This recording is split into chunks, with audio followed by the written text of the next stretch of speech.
first graders. Welcome back to Story Time with Lily and Swimmy. We've got Midnight on the Moon, Mary Pope Osborne's Magic Treehouse, book number 8. This is chapter 1.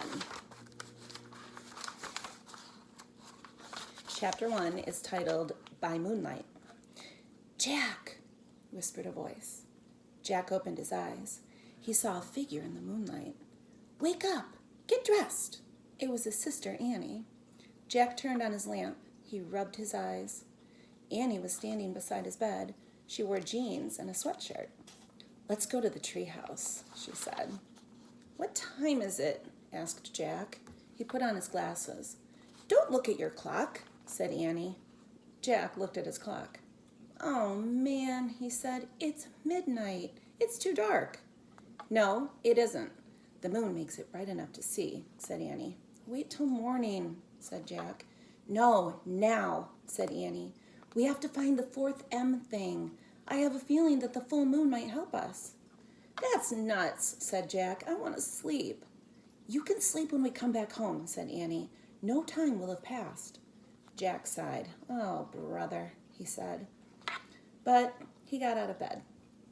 Yay, whispered Annie. Meet you at the back door. She tiptoed out of Jack's room. Jack yawned. He pulled on his jeans and sneakers and a sweatshirt.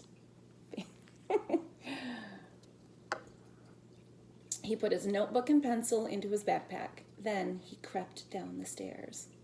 Annie opened the back door. Quietly, they stepped outside.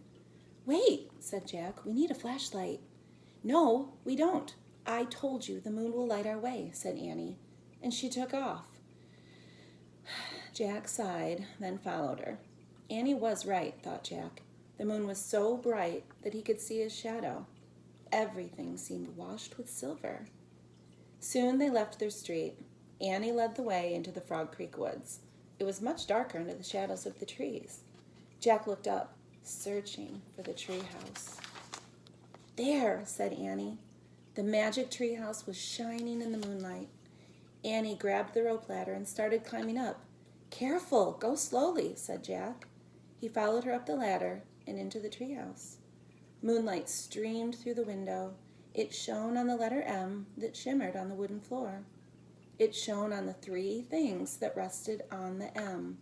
A moonstone from the time of the ninjas, a mango from the Amazon rainforest, and a mammoth bone from the Ice Age. We just need one more M thing, said Annie, to free Morgan from her spell. Squeak!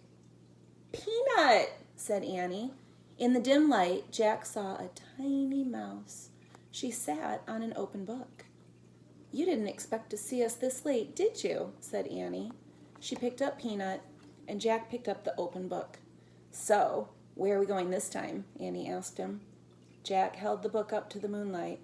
Uh-oh, he said. I knew we should have brought a flashlight. I can't read a thing. He could make out diagrams and shadowy pictures, but he couldn't read a word. Look at the cover, said Annie. The letters were bigger on the cover. Jack squinted at them.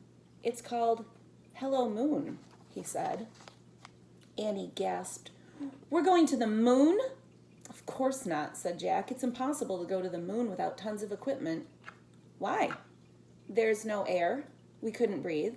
Not only that, we'd boil to death if it was day and freeze to death if it was night. Yikes, said Annie. So, where do you think we're going? Maybe a place where people train to be astronauts, said Jack. That sounds neat, said Annie. Yeah, said Jack. He'd always wanted to meet astronauts and space scientists. So, say the wish, said Annie. Jack opened the book again. He pointed to a picture of a dome-shaped structure. Climbing up the tree. I wish we could go there, he said. The wind started to blow. The treehouse started to spin.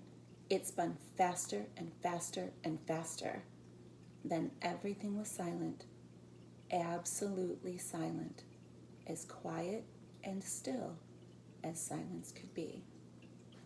And that is the end of chapter 1.